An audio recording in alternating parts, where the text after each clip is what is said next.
Buenos días, mi nombre es Sania León, soy la directora ejecutiva de ILSI Mesoamérica y es para nosotros una gran alegría contar con su presencia en este segundo seminario que sobre el tema del bienestar y en el marco de la pandemia por COVID-19 ha organizado el Comité de Nutrición y Tecnología de Alimentos de nuestra organización.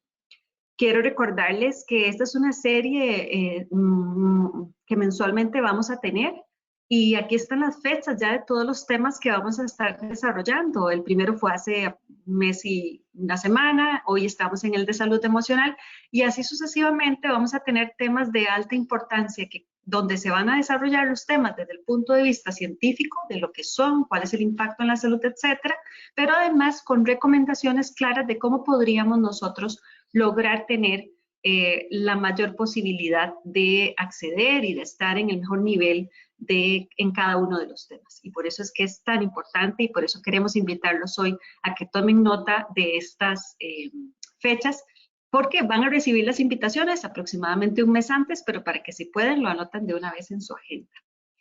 El día de hoy tenemos, la verdad que un tema que todos estamos deseando analizar, y además con dos expertos de muy alto nivel en el que vamos a trabajar el tema de la salud mental en tiempos de COVID-19, casi como el libro de Gabriel García Márquez, ¿verdad? Que es el amor en los tiempos del cólera, pero vamos a hablar de salud mental. Y tenemos el honor de contar con la participación del máster Raúl Ortega Moreno, que se los voy a presentar más adelante.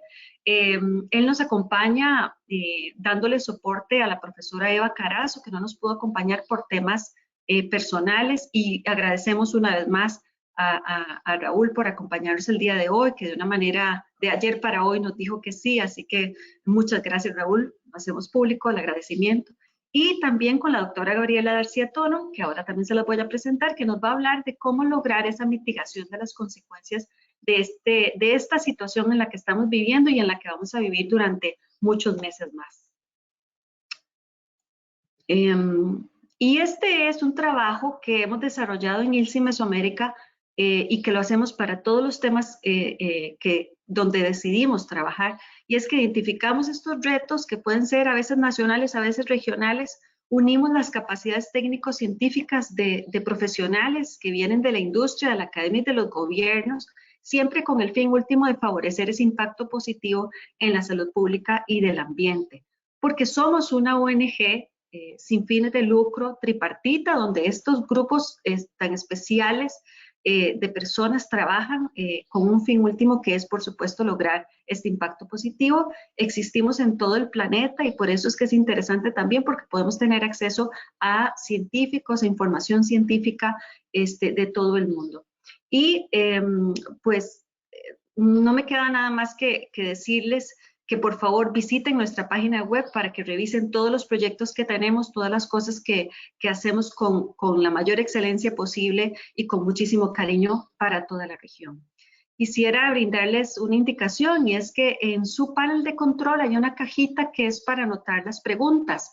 Durante la sesión pueden anotarlas ahí y nosotros al final vamos a dejar unos 10, 15 minutos para responder esas preguntas por parte de los expositores.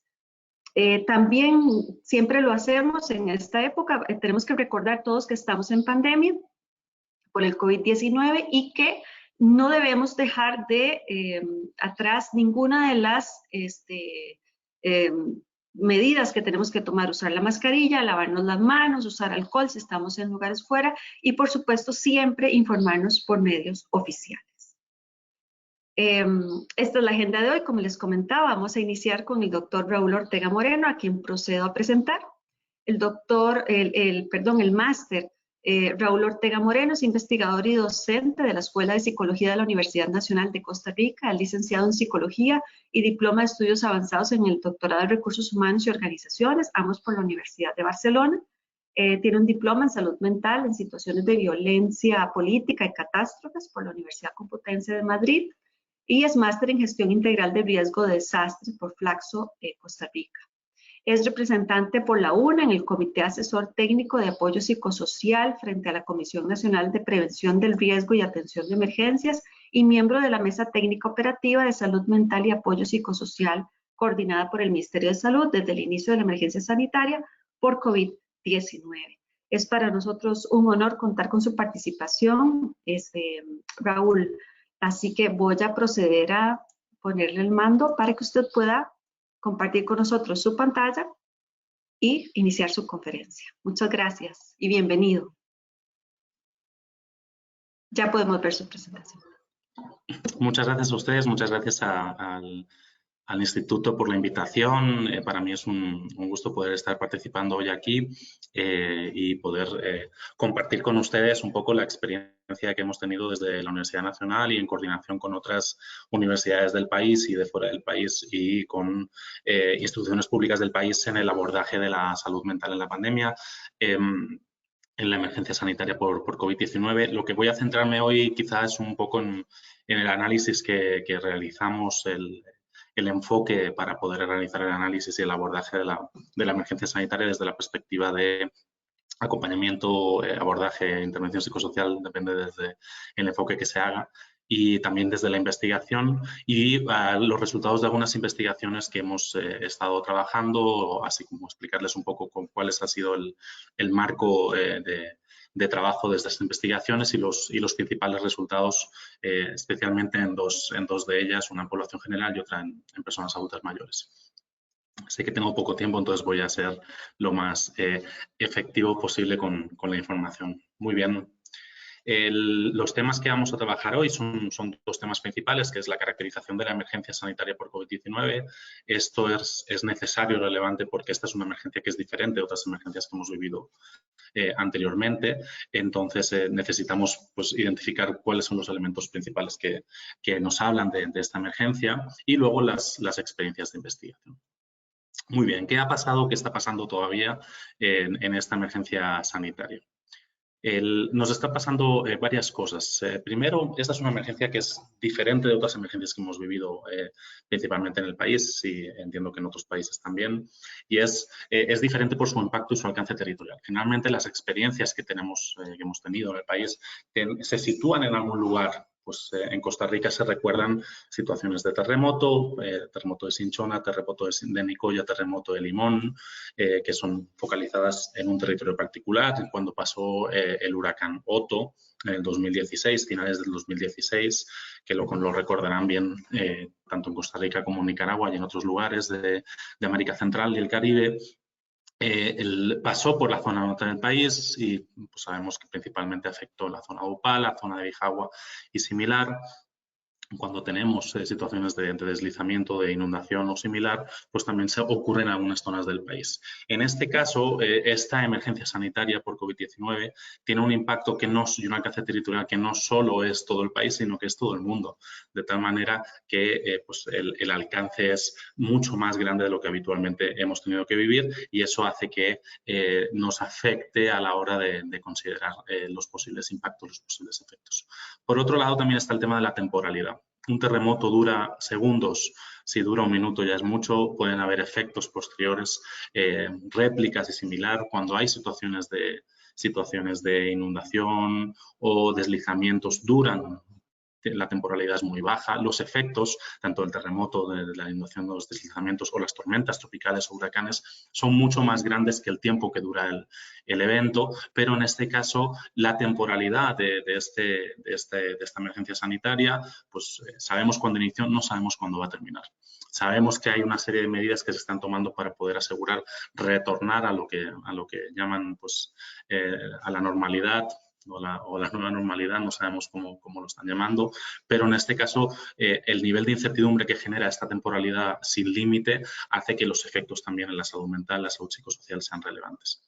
El tercer punto es el tema de la exposición a la seguridad. En situaciones como les he relatado, terremoto, huracán, tormenta tropical, deslizamiento y similar, normalmente la gente que está afectada es la gente que está directamente cerca de o en el lugar del evento y la gente relacionada con esta gente, ¿verdad? Pues familiares o amistades o similar. Y de alguna manera, si el evento es sumamente significativo, pues podemos recordar el terremoto de México en 86, podemos recordar otros eventos de alto impacto, pues todas las personas de alguna manera nos vemos de alguna manera afectadas, pero más significativamente las personas que están situadas en el lugar del evento. En este caso, no solo es que todas y todos estemos afectados por esta situación en nuestro lugar de residencia, en nuestra comunidad, en nuestro país, sino, como hemos dicho, todo el planeta está afectado.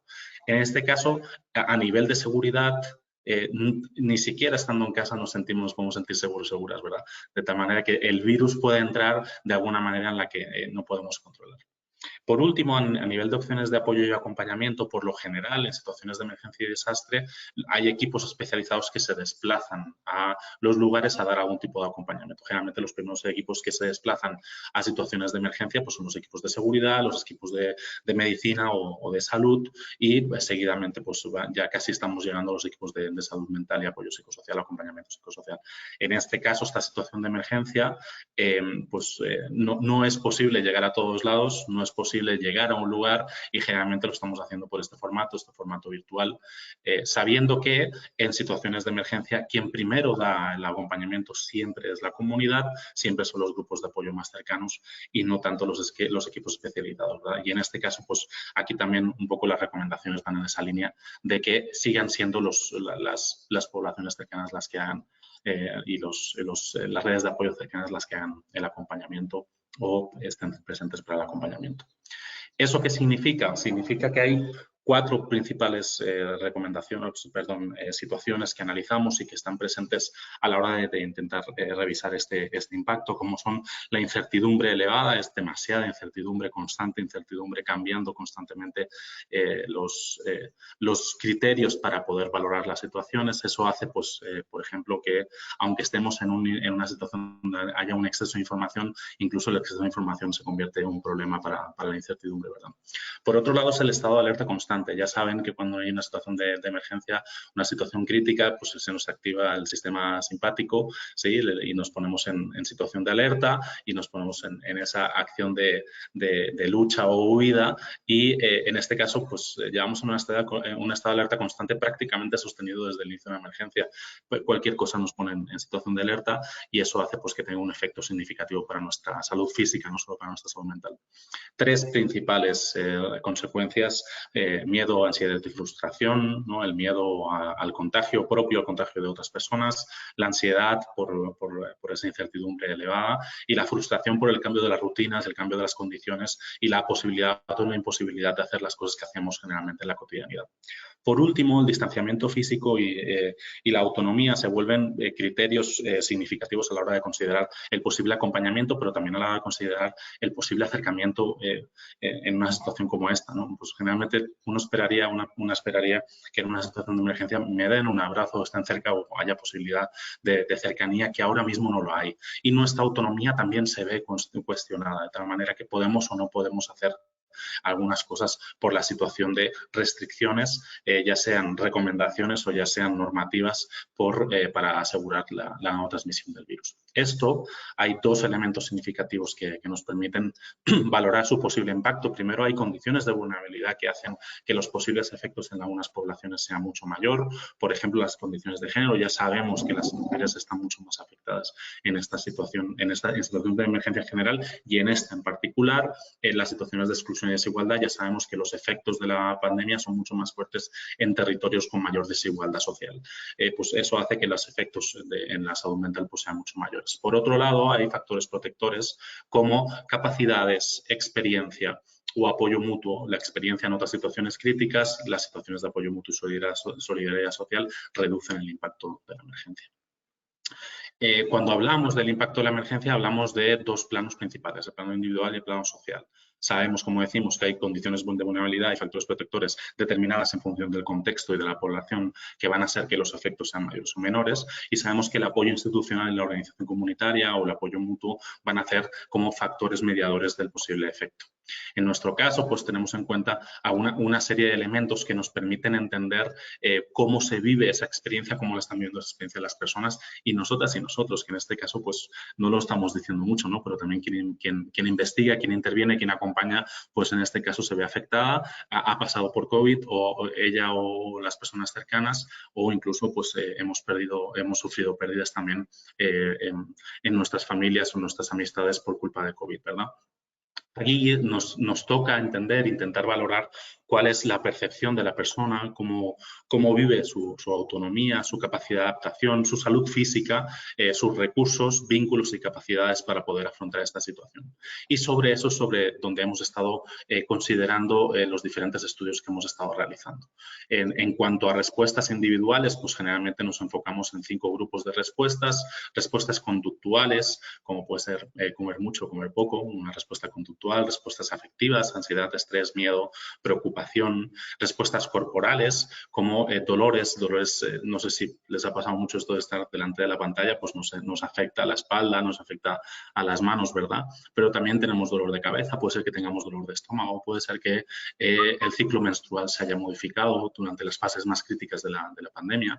Las respuestas interpersonales, que es querer acercarme mucho a alguien o separarme de alguien, que estar más solo, no querer ver a nadie, ¿no? Ahora pues es mucho más fácil porque casi la comunicación es generalmente por medios electrónicos, pues no quiero ver a nadie, apago el teléfono, o si quiero ver a alguien, pues escribo, ¿verdad? Pero ese acercamiento a lejanía, pues son respuestas normales, igual que las respuestas cognitivas, pues o pequeños olvidos, o dificultad para concentrarse, dificultad para leer, ¿sí? En cuanto a respuestas sociales, pues hablamos de la afectación o la ruptura del tejido social, esa dificultad para poder sostener los vínculos en el contexto social más cercano, el aumento de las vulnerabilidades. Ya hemos visto pues, el impacto económico es una de las principales que afecta a las sociedades y a las familias de las personas, y ese, pues como vamos a ver, es uno de los principales efectos de la salud mental que hemos encontrado. Y por último, conflicto social, que hay conflictos sociales diferentes, ¿no? Pues la gente que no cree en las vacunas o que piensa que nos están instalando chips mientras utilizan el teléfono, pues eso es un posible tipo de conflicto social, y hay otros, ¿no?, que están vinculados generalmente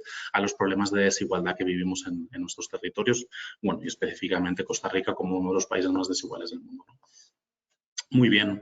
Entrando en las investigaciones, entrando ya directamente en aquello que hemos trabajado a nivel de investigación, el grupo de investigadores e investigadoras que están participando o de profesionales que están participando en las investigaciones proviene de un montón de instituciones universitarias, instituciones públicas a nivel nacional e internacional. La Universidad Nacional está trabajando actualmente en 5 investigaciones sobre el impacto psicológico, psicosocial y el impacto social de la pandemia en diferentes poblaciones. La UCR participa en 2-3 de ellas, la UNED participa en 2 de ellas, Ministerio de Salud ha validado todas las investigaciones y en 3 de ellas las ha declarado interés institucional e interés nacional. La Caja Costarricense del Seguro Social participa en algunas de ellas y colabora en el apoyo al desarrollo de las investigaciones, el Ministerio de Educación Pública, y como universidades extranjeras, internacionales, para nosotros y nosotros, la Universidad de Valencia, la Universidad de Davis en California, la Universidad de Charlotte y la Universidad de Viena, y el consorcio Solpan América Latina, del que forma parte la Universidad de Costa Rica y la Universidad Nacional, perdón, en Costa Rica, y que de eso hace que estemos trabajando en estudios que nos permiten entender lo que pasa en Costa Rica, pero también cómo eso que está pasando en Costa Rica puede ser que esté pasando en otros lugares de América Latina, y a partir de ahí intentar conocer o comprender mejor los fenómenos y poder poner algunas medidas y recomendaciones para instituciones públicas de salud. Muy bien. Entre esas investigaciones, como les digo, se dan en el marco de colaboración con la Mesa Técnica Operativa de Salud Mental y Apoyo Psicosocial, que es una instancia de trabajo interinstitucional e interuniversitario que intenta abordar el impacto de la emergencia en la población de Costa Rica y poner medidas. En la página web del Ministerio de Salud se publican algunos de los resultados de lo que hemos estado trabajando, entre ellos lineamientos, recomendaciones, protocolos para el abordaje de la emergencia en materia de población general, instituciones o comunidades. Estas investigaciones, varias de estas investigaciones han sido declaradas de interés institucional por el Ministerio de Salud. Forman parte de un proyecto que coordino yo en la Universidad Nacional para conocer la vulnerabilidad psicosocial en situaciones de riesgo de desastre.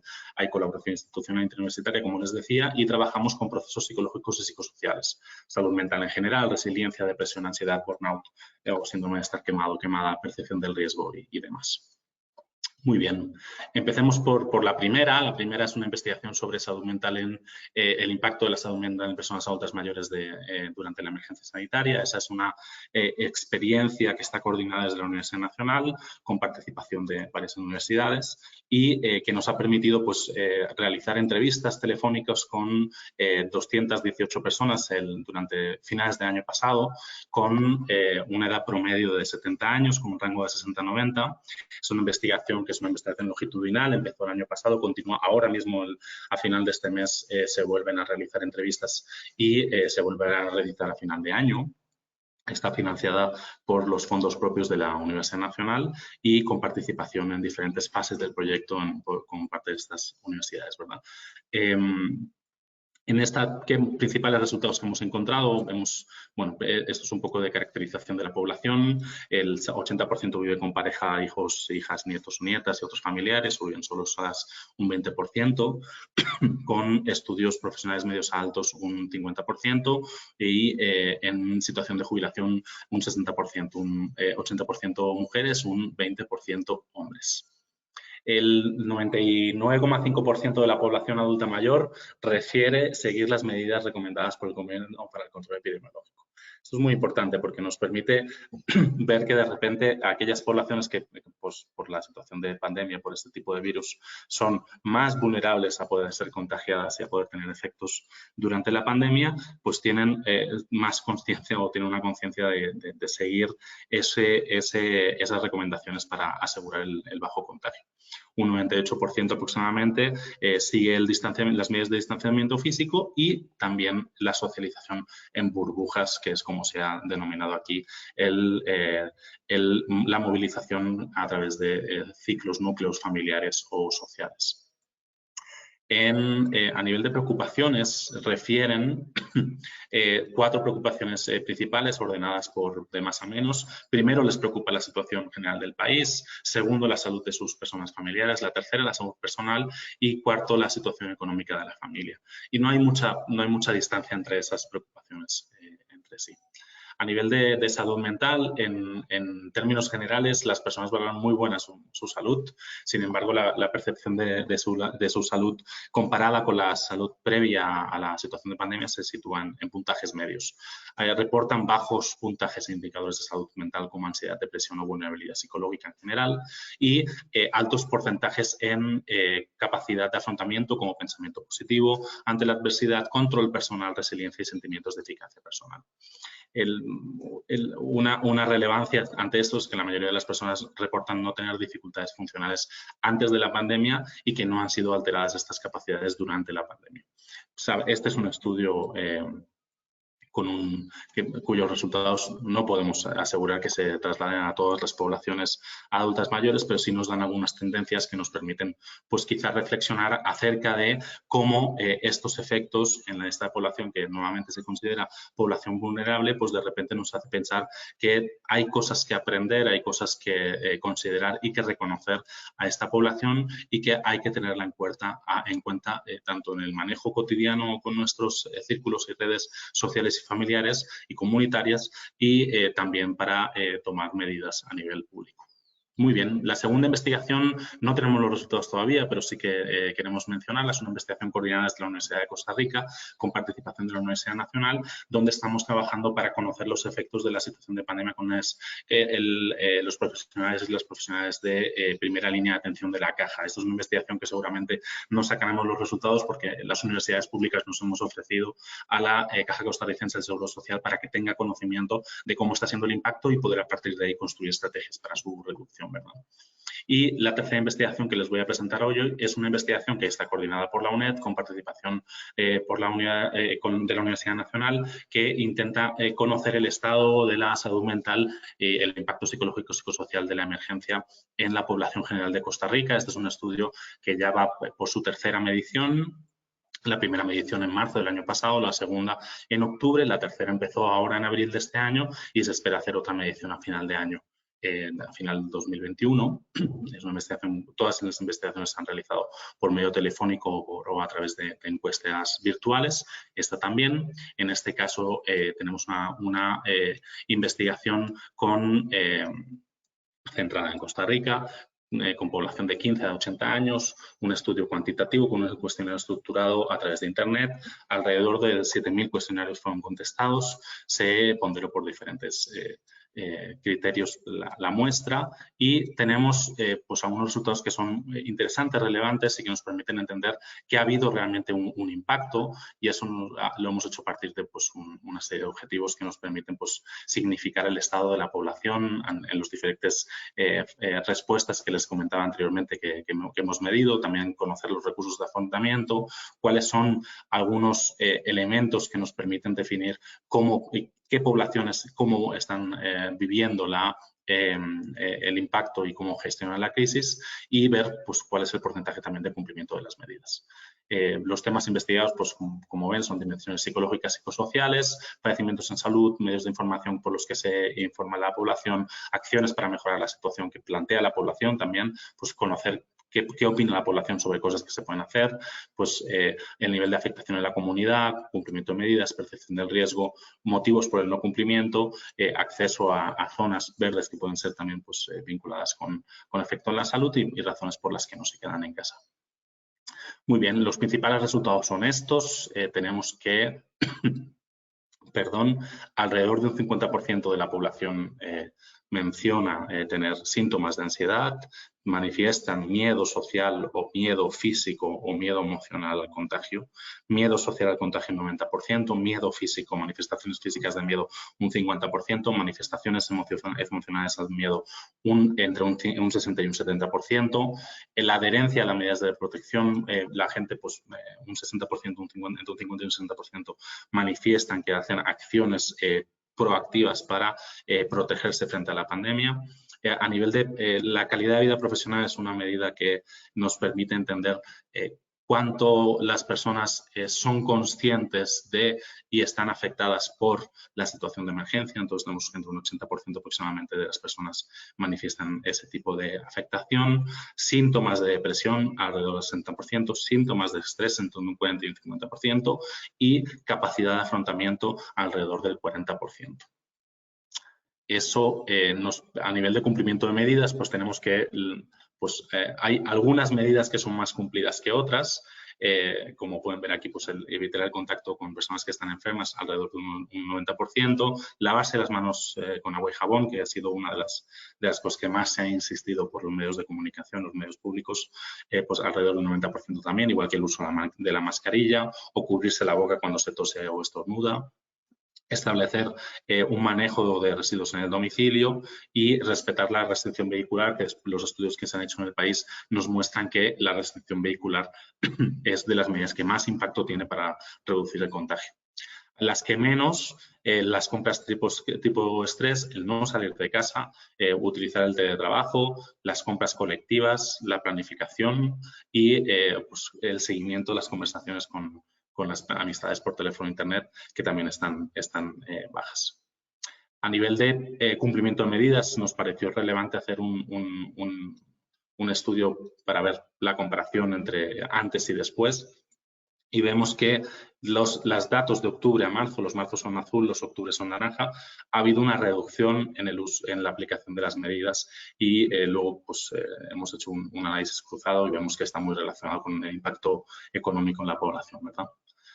Muy bien, a nivel de cumplimiento de medidas tenemos pues, que es los principales resultados, que hay un relajamiento en el cumplimiento de las medidas, que hay diferencias relevantes según el sexo biológico, que hay cambios significativos de marzo a octubre, hay un relajamiento a medida que va avanzando la pandemia, se va reduciendo el cumplimiento de las medidas. Ahora en la medición que hemos hecho en abril, los primeros resultados que estamos teniendo que van por esa línea también. Las razones por las que no se cumple se plantean por olvido o cansancio, porque no se tienen las condiciones para cumplirlas o porque hay una baja percepción del riesgo de contagio en algunas poblaciones.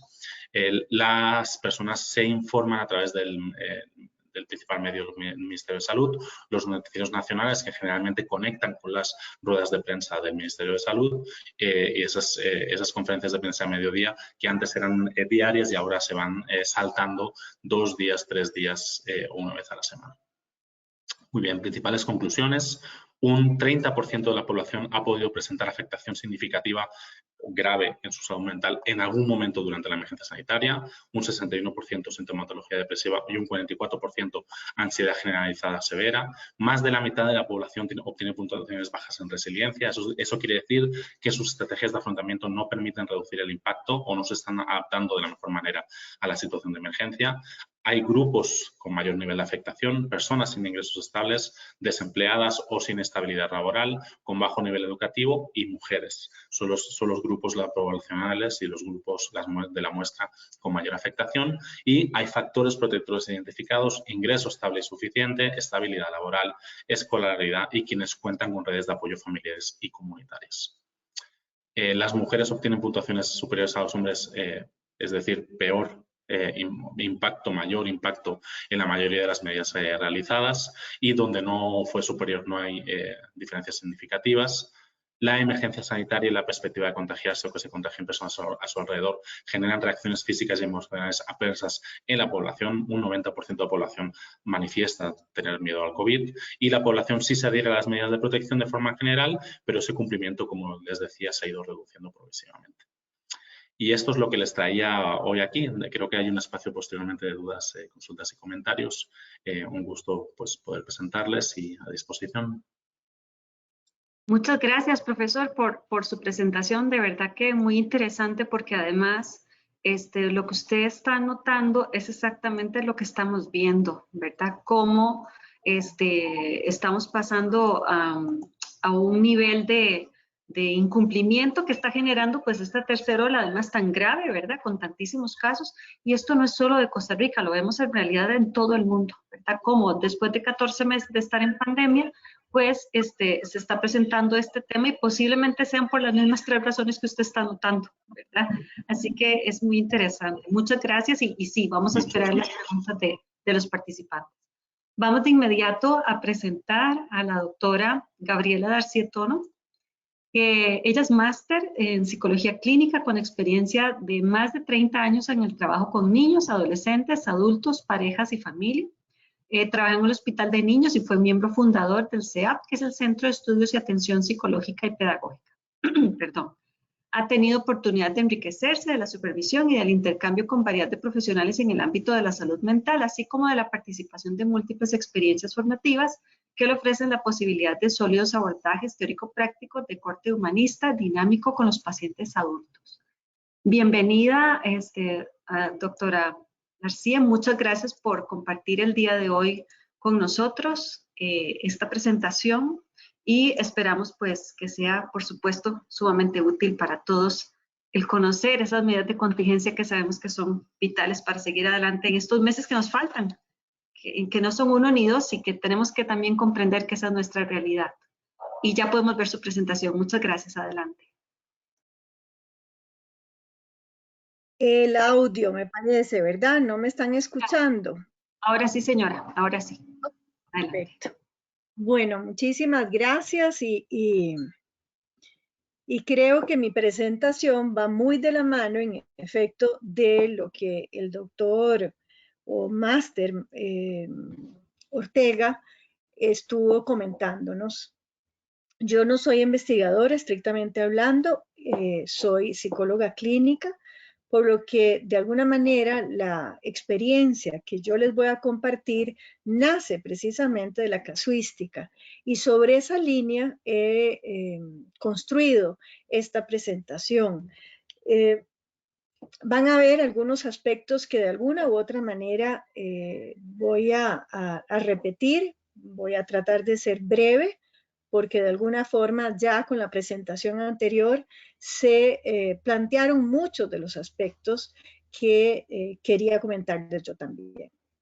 Voy a hablarles acerca, en efecto, de los cambios que trajo en nuestras vidas esta pandemia y sobre todo cómo mitigar las consecuencias de este periodo que estamos viviendo a nivel mundial, pero desde una mirada de la salud mental positiva, un constructo que me ha parecido muy interesante y que quería en efecto compartirles en esta ocasión.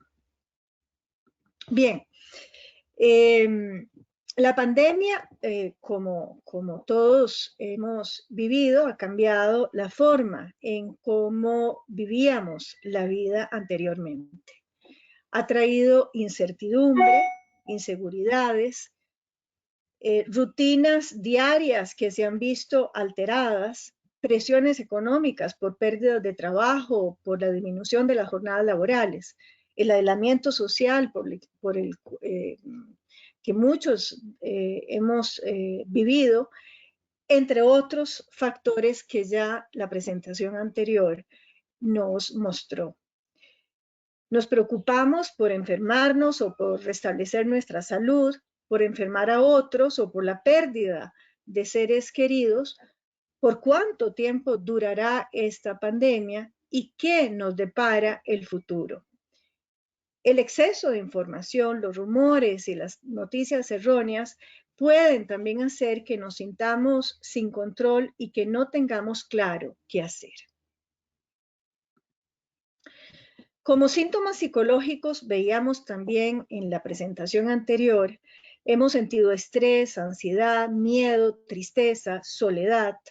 Ha habido inclusive un aumento en el consumo del alcohol y de las drogas como un medio de afrontamiento que lejos eventualmente de provocar un mejoramiento de las preocupaciones, más bien empeora. Y finalmente, las cuarentenas masivas, la pérdida de la libertad, las separaciones con nuestros seres queridos han provocado en efecto otros síntomas que de alguna u otra manera, si bien los podemos ver como algo en última instancia normal dentro de este proceso que estamos viviendo, sin duda afectan la salud mental en general. La cantidad de personas enfermas, el número elevado de muertes y las inmensas pérdidas económicas en el escenario de la pandemia han generado riesgos muy elevados sobre la salud mental. Ha involucrado una fuerte afectación a nivel psicosocial que puede sobrepasar las capacidades de manejo e incluso autocontrol de la población que está siendo afectada. En efecto, como veíamos anteriormente, se ha incrementado la presencia de problemas psíquicos entre una tercera parte de la población y la mitad también está expuesta a sufrir manifestaciones psicopatológicas según el grado de vulnerabilidad, como vimos con el doctor. Muchos de los problemas psicológicos y sociales que se están presentando no entran en la clasificación de enfermedades, sino que son reacciones normales ante una situación que es anormal. Los efectos de esta pandemia se notan más en poblaciones que hacen parte de estratos socioeconómicos bajos, personas, en todo caso, que viven en condiciones de vulnerabilidad. Algunas de las situaciones que se pueden experimentar es la activación en general de las conductas y de las reacciones emocionales que podemos experimentar, estar hiperalertas o inclusive hiperactivos, la frustración, los sentimientos de frustración, un deseo eventualmente de tener todo bajo control. Nuestras relaciones también se han visto afectadas, los problemas de comunicación y de adaptación en el entorno familiar y finalmente las situaciones que desde el punto de vista individual hemos tenido que enfrentar, como por ejemplo son, como decía hace un rato, el aislamiento, la inseguridad, el aburrimiento y sobre todo esta incertidumbre al que nos vemos todos expuestos. Ahora, veamos todo esto quisiera ver todo esto desde el lente de la salud mental positiva. Y aquí, sobre la base de este constructo, de esta visión, poder plantear algunas recomendaciones precisamente para afrontar de manera más eficaz esta situación. Ahora, el doctor nos estaba precisamente hablando de los bajos puntajes en la resiliencia. En cuanto a la capacidad de afrontamiento que estamos teniendo. De alguna manera, lo que vamos a ver seguidamente serviría precisamente para aumentar estas capacidades, estos recursos, para que nos ayuden a lidiar no solo con este presente que estamos viviendo, sino también con los efectos que la pandemia próximamente vaya de alguna u otra manera dejando en su camino. Este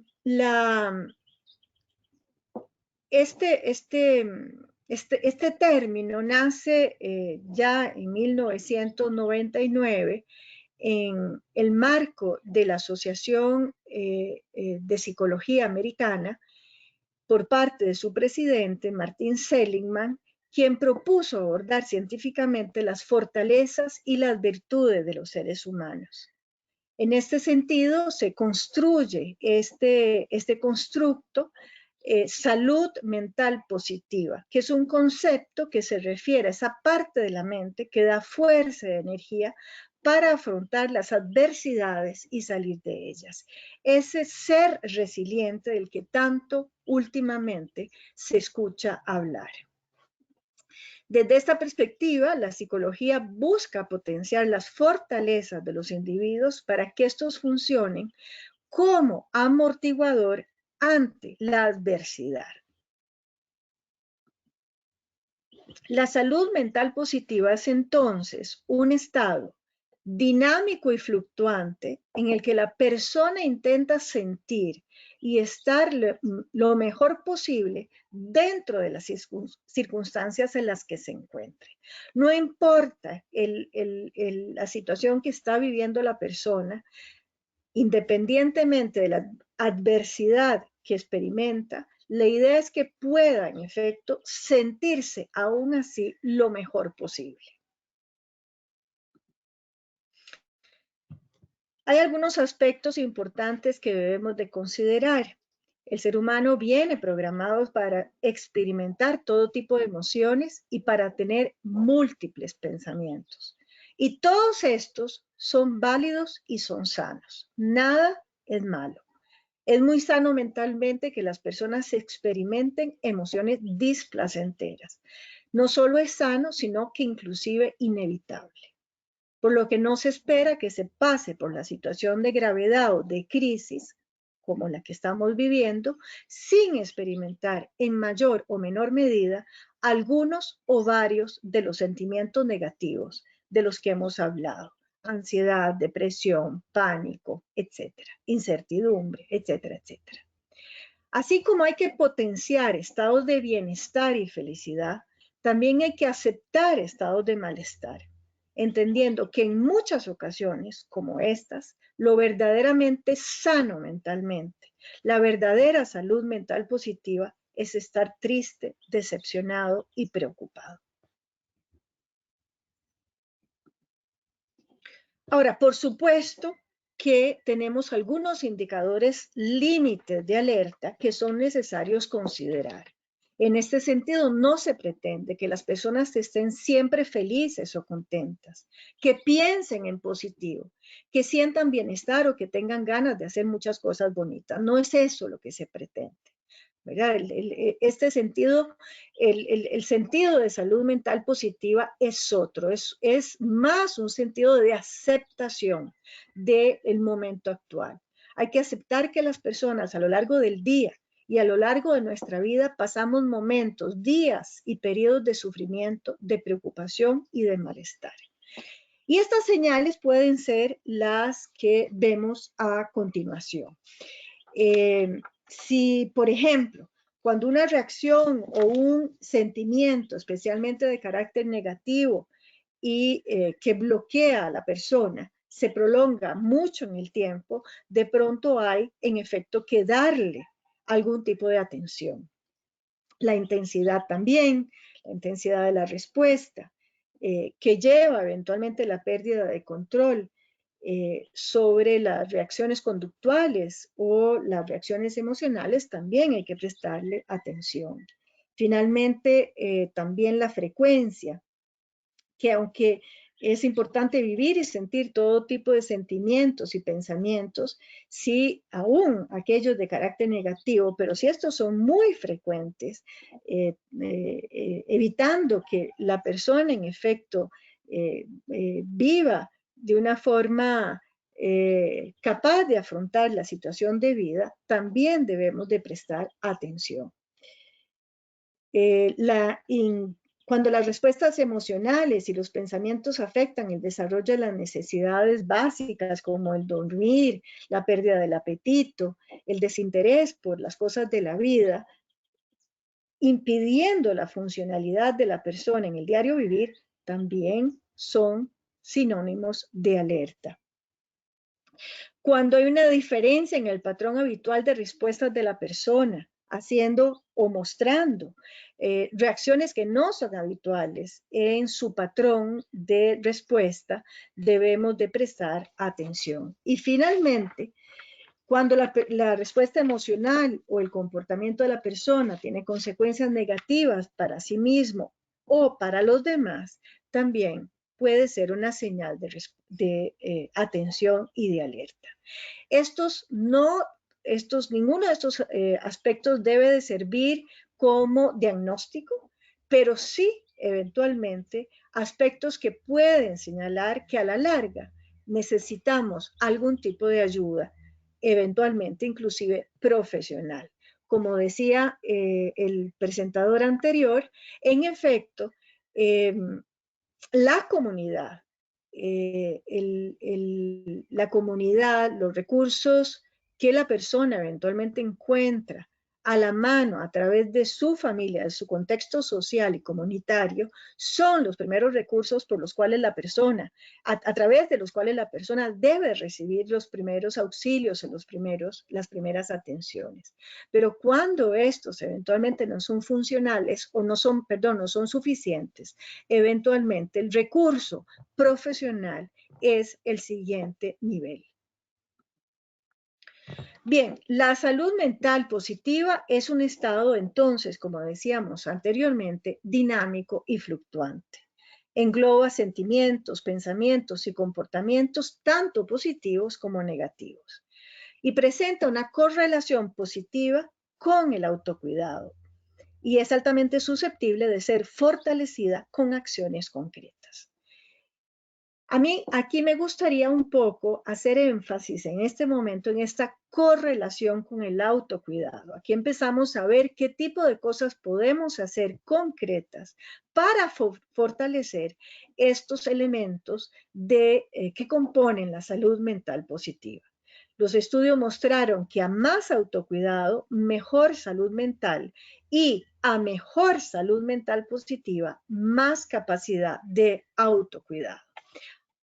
El autocuidado engloba una serie de actividades dirigidas a mejorar la salud y el bienestar de las personas que van desde lo individual a lo colectivo. Cuidados de salud básicos como comer, dormir, pasear, hidratar la piel, etc.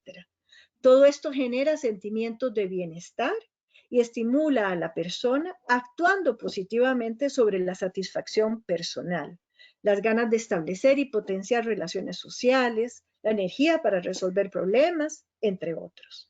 Y por otro lado, por ejemplo, si se generan estrategias para potenciar el bienestar emocional y la motivación, también esto repercutirá en las ganas para cuidarse más, comer mejor, hacer más ejercicio.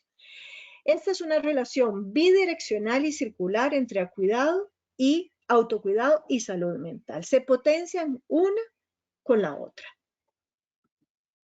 Según Oren, y aquí quiero hacer énfasis, el autocuidado se define como las acciones personales que emprende y realiza cada individuo con el fin de mantener su vida, su salud y su bienestar, y responder de manera constante a sus necesidades en materia de salud.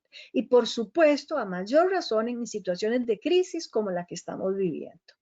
El autocuidado hace referencia a las prácticas cotidianas para cuidar de la salud. Se realizan durante toda la vida y se aprenden en el entorno familiar. Y aquí viene lo importante. Se pueden modificar con el tiempo y se pueden corregir mediante una educación concreta. Son acciones que corresponden a actividades de supervivencia, como la alimentación adecuada, las medidas higiénicas, la capacidad de escoger una vestimenta adecuada, el ejercicio físico, las habilidades para establecer relaciones sociales, las habilidades para resolver problemas, el mantenimiento de comportamientos seguros, el manejo del tiempo libre y la adaptación al medio y a los cambios de forma flexible. En tanto, logremos, en efecto, realizar actos en virtud de fortalecer estos recursos, mejor autocuidado y mejor salud mental tendremos. Las estrategias para potenciar la salud mental positiva pueden iniciarse a partir de cuidados de salud básicos. A mayor salud mental positiva, menor déficit de autocuidado y viceversa. Por lo tanto, se desprende que cuanto más me cuido, mejor estoy mentalmente, y mejor estoy mentalmente, más me cuido. Ahora, desde la salud mental positiva se plantea un enfoque donde la persona da espacio a la complejidad mental de sentimientos, emociones, pensamientos en cualquier lugar y momento de su vida. Y es capaz de experimentar diferentes factores que interrelacionan y que le permiten afrontar los eventos de la mejor manera posible. Entonces, ¿cuáles son estos factores? La satisfacción personal consigo mismo y con su vida, la sensibilidad social hacia su entorno y hacia la diversidad de modos de vida y de respuestas humanas. El autocontrol de las emociones, especialmente las emociones negativas y que generan malestar. La autonomía para tomar sus propias decisiones. La capacidad para resolver problemas y mirar hacia el futuro con deseos de autoactualizarse y no quedarse anclado en el pasado. Y finalmente la capacidad para establecer y mantener relaciones sociales armoniosas, comunicarse de forma afectiva y crear relaciones íntimas y amorosas.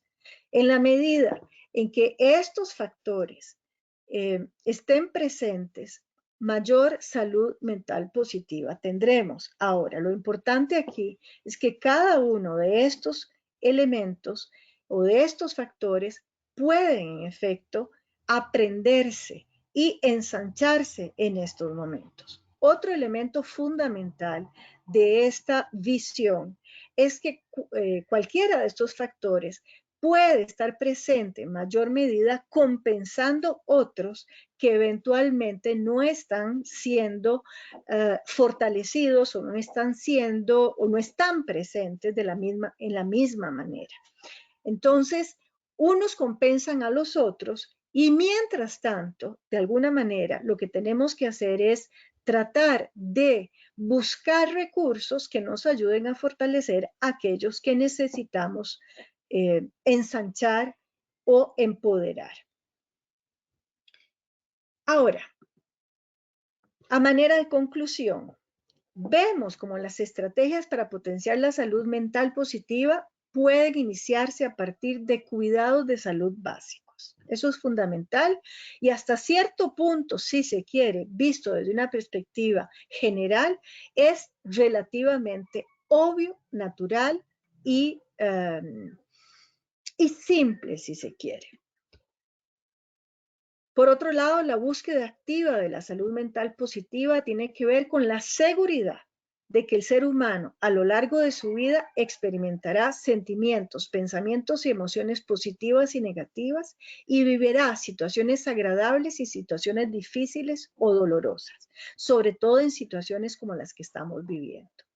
El aceptar esta verdad y gestionar esta compleja interacción lo mejor posible para beneficio propio y ajeno es el arte de vivir con el máximo nivel posible de salud mental. En pocas palabras, aceptar en este momento la diversidad de emociones que estamos viviendo es de suma importancia, es fundamental. aceptar lo que no es agradable o la incertidumbre. De alguna manera es jinetear estas emociones sin resistirnos a ellas, aceptando que en este momento es lo único posible que podemos hacer, obviamente. Y a la vez, lo que hacemos es potenciar los factores que nos permiten aumentar esta posición que como constructo se llama salud mental positiva. Ahora, hay una propuesta de estos autores de 10 recomendaciones y que quiero mostrárselas para entrar ya a una discusión que me parece que en este momento puede ser muy rica para todos.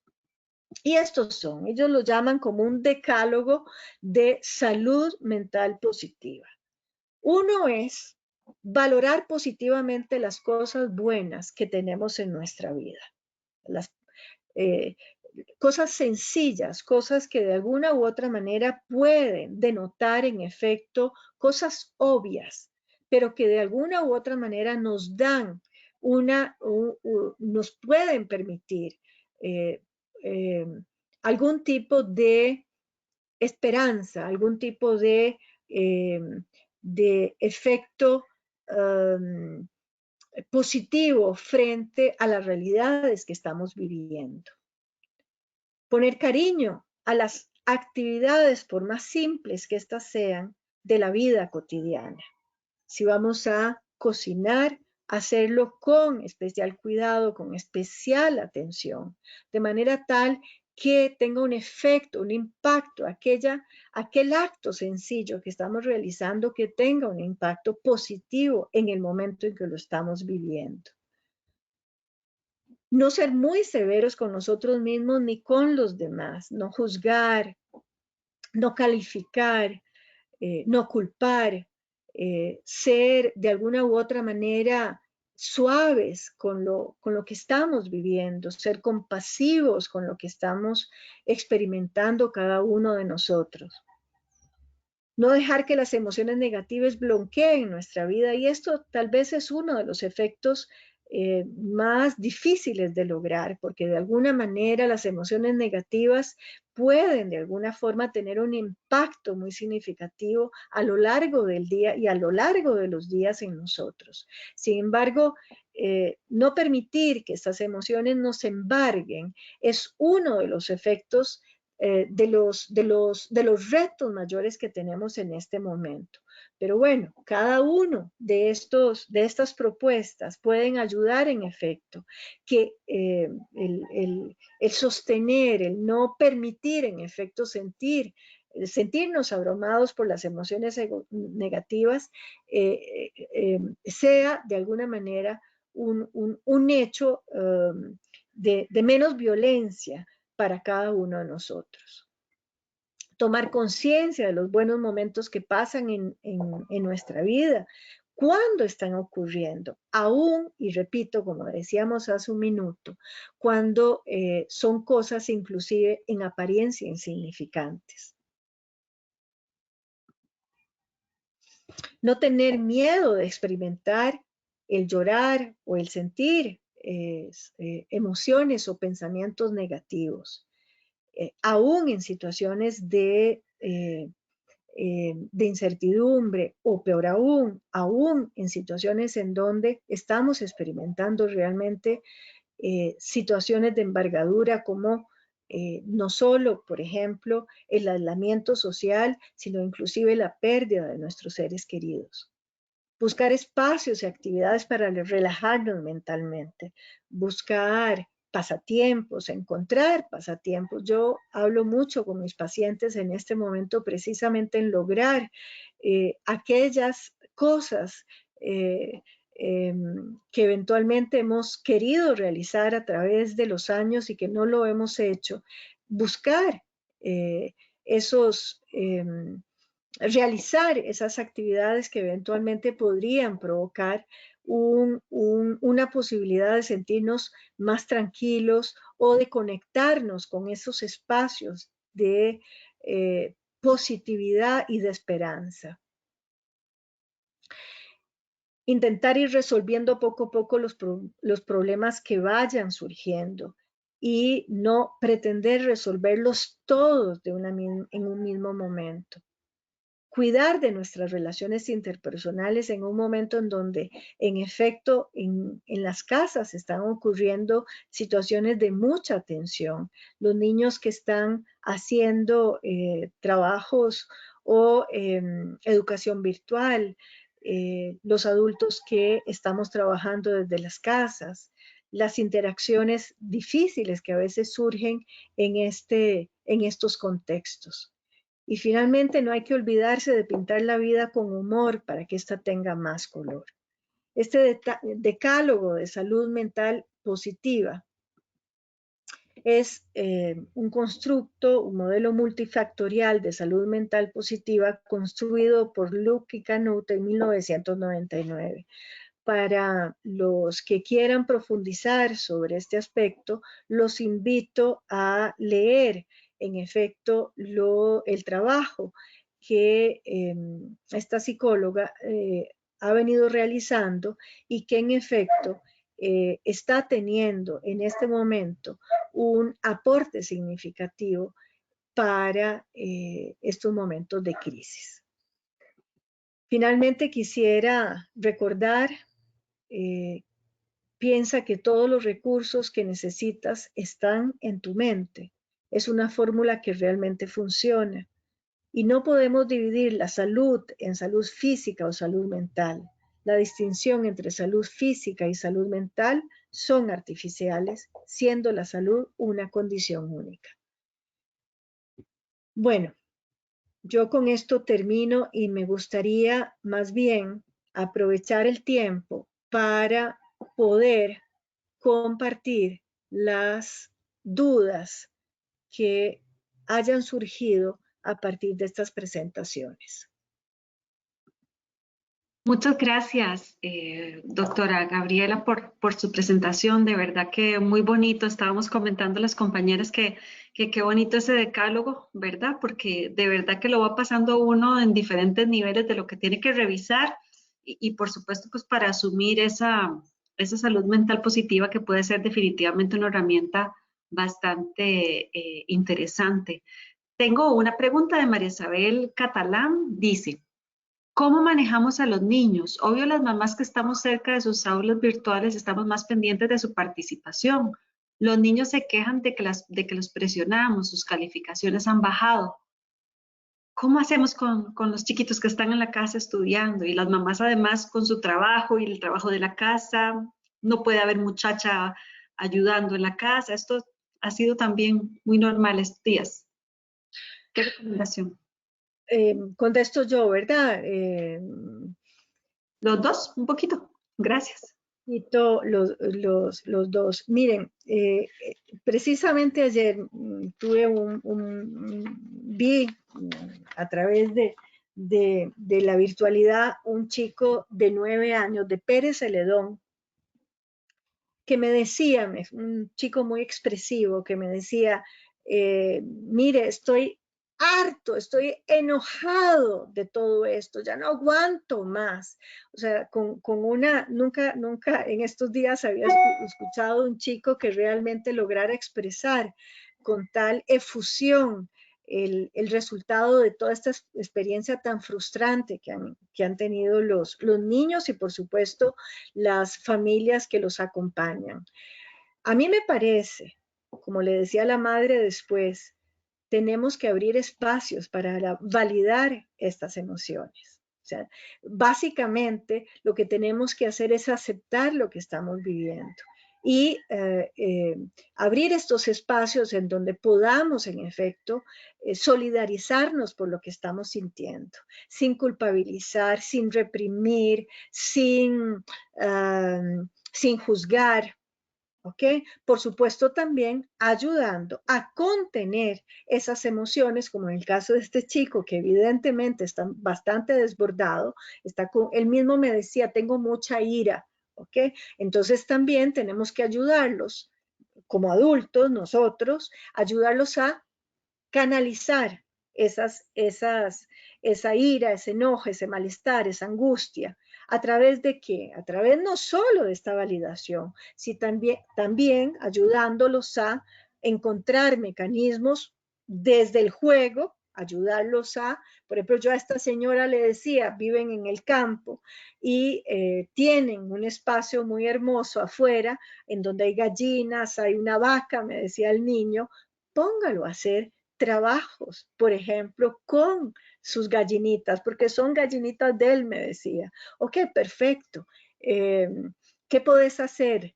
Le decía al niño en compañía de la madre. A ver, ¿qué pueden hacer para que en efecto potenciar en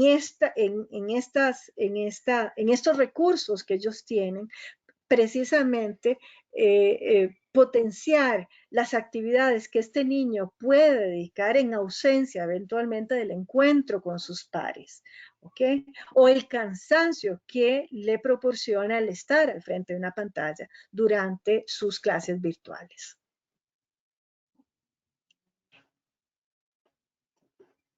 Raúl, ¿algo que quieras anotar?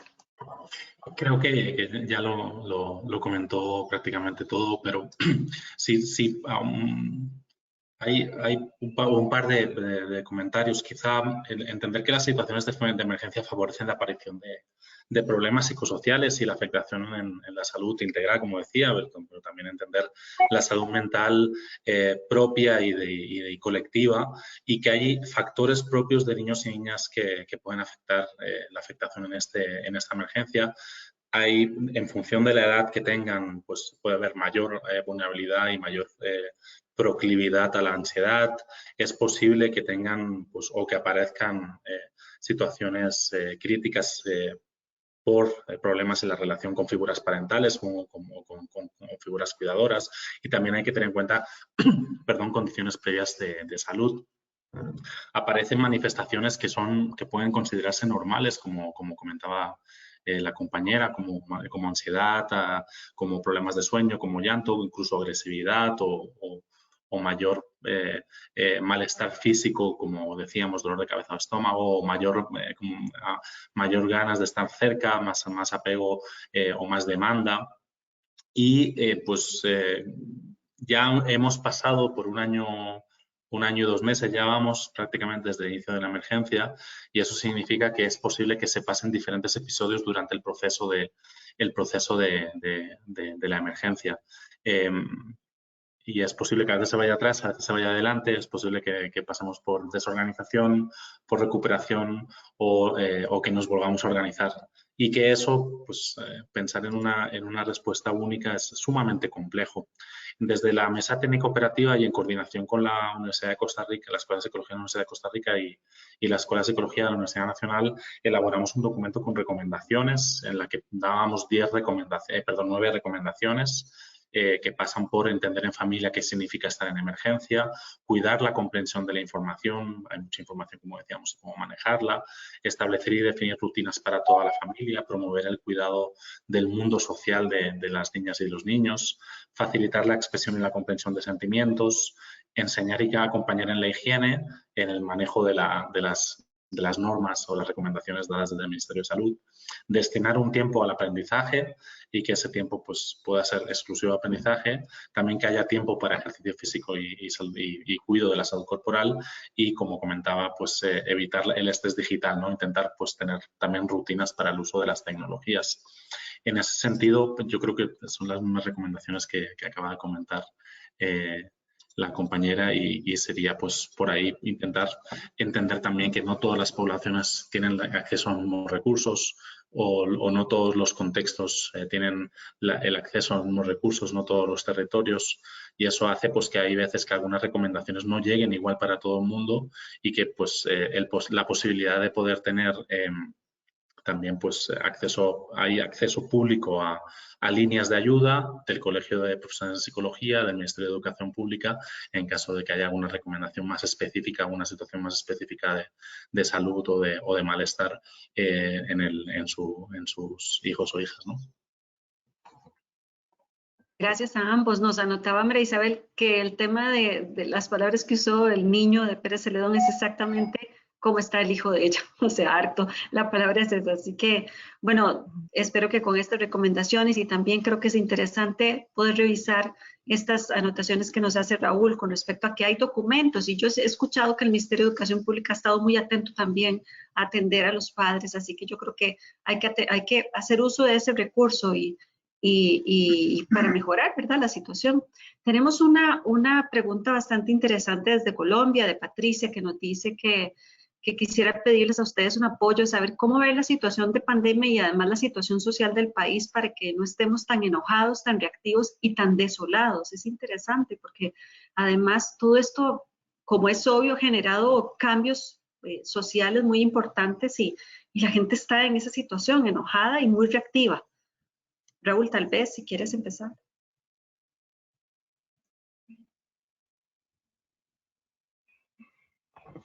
Perdón. Como decía previamente, el conflicto social es normal en situaciones de emergencia. Y en este caso, el conflicto social no viene solo por la situación de emergencia, viene sobre todo por las medidas que se han tomado desde los gobiernos, ¿verdad?, para poder contener la emergencia y que no siempre han estado orientadas a la población, sino más al mantenimiento de ciertos estándares de riqueza y bienestar por parte de algunos grupos poblacionales, no para toda la población en general. Estar enojado está bien, y expresarlo también, y más con situaciones de desigualdad y de injusticia como las que hay. Entonces, no tienes por qué, si sientes enojo o si se siente enojo y encima hay una justificación tan clara y tan evidente, primero por las políticas económicas y segundo por el manejo de la fuerza policial, pues adelante. Yo en eso diría que sí hay que manifestar el enojo, y más desde esta perspectiva colectiva, pues mucho mejor. Ayer hablaba justo con una compañera que trabaja en informes de afectación y de abuso de los derechos humanos en poblaciones indígenas de Colombia, y me estaba diciendo que dentro de ese enojo hay una gran alegría por la respuesta colectiva, y creo que es desde ahí, desde las respuestas colectivas, las respuestas comunitarias, desde donde los enojos se pueden transformar en propuestas, en apoyo, en solidaridad, que es algo que necesitamos en este momento. Sí, yo le agregaría a esto, en efecto, estoy totalmente de acuerdo que va a ser inevitable. Algunas expresiones, inclusive de carácter colectivo, en respuesta a las situaciones que estamos viviendo. El enojo, el malestar, ya se está manifestando, obviamente, en diferentes países, obviamente. O sea, yo creo que eso va a ser absolutamente inevitable. Ahora, en todo caso, espacios como los que yo decía, o sea, de alguna u otra manera mi aporte tiene que ver sobre todo con el individuo, ¿okay? Con la casuística, con cada caso en particular. Además de lo colectivo, el trabajo personal en la casa, permitir en efecto el afloramiento de estas emociones, porque de alguna u otra manera son inevitables. Como lo hablábamos hace un rato, cualquiera de estas expresiones negativas, como puede ser el enojo, son expresiones inevitables en donde en este momento el abrir espacios se hace absolutamente necesario. Tanto, en todo caso, por lo menos esa es mi esperanza, y no dejo de poner, digamos, algún tipo de ilusión a esta imagen que de alguna manera Raúl está expresando, y es que precisamente esta situación que nos embarga y que de alguna manera permite aflorar emociones muy fuertes, no solo en el campo de lo individual, sino en el campo de lo colectivo, permite en efecto la posibilidad de abrir espacios de crecimiento y de mejoría, no solo en la población general, sino en cada uno de nosotros. Es decir, de alguna u otra manera, estas se representan oportunidades para abrirnos, en efecto, a desarrollar, como decíamos hace un rato, factores que ayuden a una mejor construcción de la salud mental en general, y por qué no también de la salud mental colectiva. Y esto hablando en este sentido, estamos hablando también de factores socioeconómicos, de desigualdad, de injusticia, que predominan en nuestros países y que de alguna u otra manera, de pronto esto puede representar un camino para la discusión y la ampliación de conciencias que de alguna u otra manera han estado adormecidas en el tiempo. Bueno, no tenemos más preguntas. Quisiera regalarles a cada uno unos 30 segundos para un mensaje final. Gabriela, si quieres, adelante. Bueno, yo fundamentalmente agradecerles este espacio. Creo que espacios de este tipo deben de multiplicarse. De alguna manera las necesidades individuales y de grupos son enormes. Realmente, y bueno, sobre todo en nuestros países en donde la situación no ha sido tan fácil, así como Colombia, Chile, Perú. Nosotros también estamos enfrentando una situación muy compleja, muy difícil, que se refleja no solo en las personas, sino en el colectivo total. Así que agradezco y invito que se multipliquen estas experiencias en donde todos podemos compartir y poder de alguna manera aliviar algunas de las situaciones de apremio que estamos viviendo. Sí, de mi parte igual compartir el agradecimiento a este espacio, la posibilidad de divulgar el trabajo que hacemos. Buscamos todos los espacios posibles a nivel institucional e interinstitucional para hacerlo, pero a veces no llegamos a todas las poblaciones, a veces no llegamos fuera del país, ¿verdad? Entonces, por ahí igual compartir el agradecimiento, comentar que las investigaciones siguen activas, la investigación que trabajamos con la UNED se puede acceder a través de la página de la UNED, tanto el informe de la investigación como recursos gráficos y la propia encuesta está a disposición.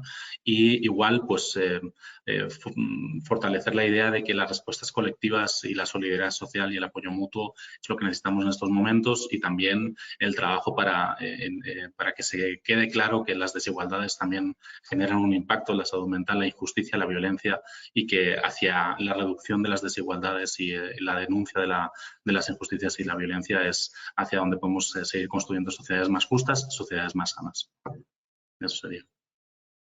Muchas gracias a ambos. Yo quiero, además, contarles que esta sesión está siendo grabada, ¿verdad? Y que va a estar en nuestro canal de YouTube muy pronto, en un par de días. Lo vamos a enviar a todos sus correos para que lo puedan acceder y también, pues, utilizar en la medida que ustedes consideren.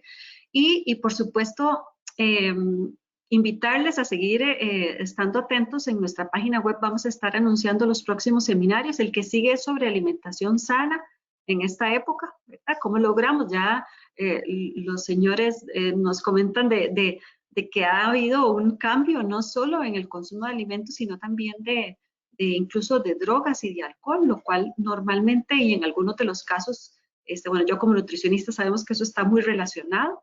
Así que porque manejamos la ansiedad como personas, como seres humanos de diferente manera y bueno, esto es una situación en la cual el patrón alimentario también ha cambiado y por eso es que la próxima sesión es sobre alimentación sana y la que sigue dentro de 2 meses será sobre actividad física, donde se va a evaluar este tema de la actividad física y el sedentarismo desde un punto de vista neurocientífico, cuál es el beneficio de ser activo físicamente para mi cerebro y también para mi cuerpo. A veces solo vemos que si tenemos más músculos o si me he engordado más o si me he engordado menos, pero lo importante es que todo empieza en la cabeza.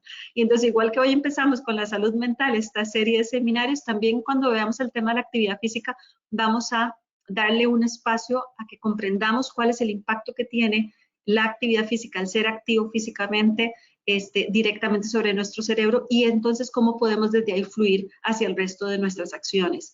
Y bueno, y así sucesivamente vamos a estarles contando los seminarios que vamos a tener. Yo agradezco a todas las personas que participaron el día de hoy. Por supuesto, una vez más, a ustedes como expositores, conferencistas, expertos, muchas gracias por los aportes. Estamos seguros que esto va a tener un impacto sobre muchas personas y de eso se tratan estos espacios exactamente. Espacios no muy largos, pero donde podamos realmente condensar información que sea útil para la vida de todas las personas que participan y luego pues replicarlo al resto de las personas. Así que muchas gracias, que tengan un feliz día, cuídense mucho y sigamos adelante, que lo importante es no perder esa fuerza y esa esperanza como seres humanos de que podemos ser mejores. Muy amables a todos. Muchas gracias y nos vemos pronto. Gracias.